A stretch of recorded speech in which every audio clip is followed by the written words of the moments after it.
আসসালামু আলাইকুম ওয়া রাহমাতুল্লাহ। ওয়ালাইকুম আসসালাম ওয়া কেমন রাহমাতুল্লাহি ওয়া আছেন? বারাকাতুহু। জি বলেন। আহ, আলহামদুলিল্লাহ। ভালো আমার আছেন? একটা সালাতের উপরে প্রশ্ন। সালাতে একসঙ্গে জামাতে দাঁড়ানোর সময় যে পায়ের সঙ্গে পাও মিলায়ে দাঁড়ানো, এইটার উপরে কোনো হাদিস আছে কিনা, এবং হাদিস থাকলে পারে সেটা কোন হাদিসে আছে এবং হাদিস নাম্বারটা জানান তাহলে সহিহ ভালো হয়। বুখারীতে হাদিস হাদিস নম্বর আপনাকে দেখতে একটু খেটে খেতে হবে।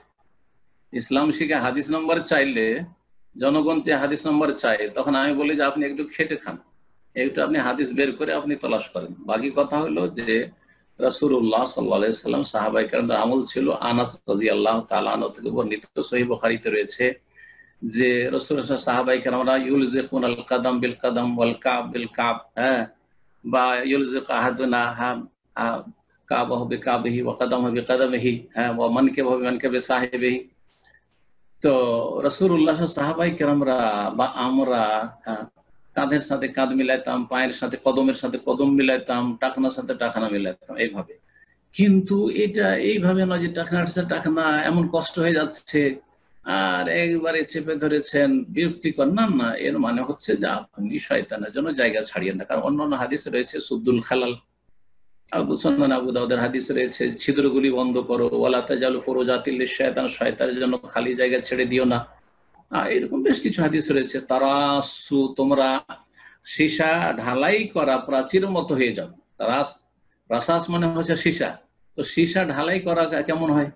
ফাঁক ফাঁক রেখে, 4 আঙ্গুল 6 আঙ্গুল ফাঁক রেখে? না, মোটেই না। তারাসু প্রসিদ্ধ হাদিস, এগুলো বা বিভিন্ন সব হাদিসের কিতাবে রয়েছে। সুতরাং যথাসাধ্য সেটা লাগতে হবে, এটাকে পায়ে পা লাগাতে হবে আর কাঁধে কাঁধ লাগাতে হবে। এটাই সালাফি ওলামার, আহলে হাদিস ওলামারা বলছেন। আর কিছু ওলামার বলছেন না, কাছাকাছি হইতে হবে, কাছাকাছি হইতে হবে। এই ক্ষেত্রে হাম্বলীরাও ঠিক ওই হানাফিদের কাছাকাছি, তারা বলছে কাছাকাছি হলেই হলো, যার ফলে এই ক্ষেত্রে খানিকটা শিথিলতা আরব দেশেও দেখা যায়। কিন্তু যেটা বলবো যে রাসূলুল্লাহ সেটে যেতে বলেছেন আর শয়তানকে সুযোগ দিতে নিষেধ করেছেন। আমি দেখতে পাচ্ছি শয়তান বকরির বাচ্চার মতো তোমাদের কাতারের মাঝখানে ঢুকছে, এরকম হাদিসও রয়েছে।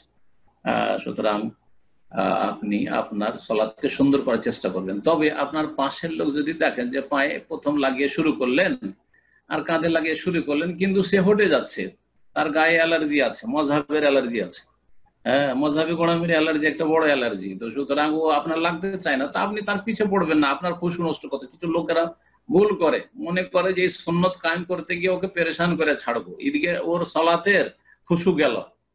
এখন ওর পা টানতে আছে, ওর পার সাথে পায়ে লাগাইতে আছে, ও সরতে আছে, ওর কাঁধে কাঁধে লাগাইতে আছে। তো এরকম করা জায়েজ নাই, এরকম করা জায়েজ না। মুসলিম ভাইকে কষ্ট দেওয়া জায়েজ নাই। ও সরে যাচ্ছে, এখন ভুল ও করছে, আপনি কোনো ভুল করেন, আলহামদুলিল্লাহ আপনি ঠিক করছেন।